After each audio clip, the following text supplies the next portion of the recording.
We cannot allow atrocities like that. And we'll be making some major decisions over the next 24 to 48 hours. Donald Trump is promising a tough response to the suspected chemical attack in Syria. Nothing's off the table. Nothing's off the table. There are a handful of options, but each has its drawbacks. As President Trump clearly stated, there will be a price to pay. One, the diplomatic route. We must not overlook Russia and Iran's roles in enabling the Assad regime's murderous destruction. Trump could explore sanctions on not only Syria, but also on its allies, Russia and Iran. We have reached the moment when the world must see justice done. And his team at the UN has been trying to revive an international panel to investigate chemical attacks. Our military specialists have visited this place. They did not find any trace of chlorine or any other chemical substance used against civilians. But Russia is blocking that move with a counter-proposal. It doesn't want the panel to be able to assign blame.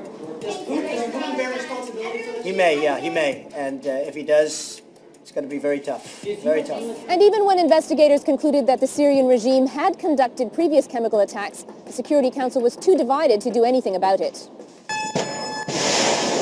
Option 2, a limited strike.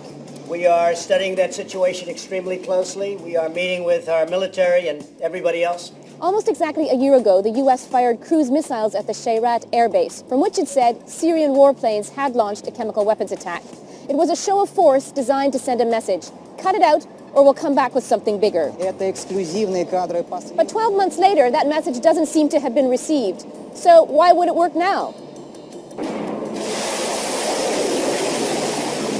Option 3, something bigger. The president could authorize a broader attack aimed at taking out or at least decreasing the capacity of Syria's air force to deploy chemical weapons. Because as you know, they're claiming they didn't make the attack. If it's Russia, if it's Syria, if it's Iran, if it's all of them together, we'll figure it out. But that's complicated because Russia's military supports President Assad. So the U.S. runs the risk of sparking a wider confrontation. And we'll also be discussing with our allies what action is necessary. And then there's the question of a coalition. France and Britain have called for a strong, joint, robust response. But how far are they willing to go? And how much does it matter to a U.S. president who's time and time again said he's willing to act alone? You don't see things like that, as bad as the news is around the world. You just don't see those images. But here's the bigger picture. A strike is not a strategy, and the U.S. really has to sort out its long-term policy in Syria. Just days ago, the president called for a quick exit, now that the Islamic State group has nearly been defeated there.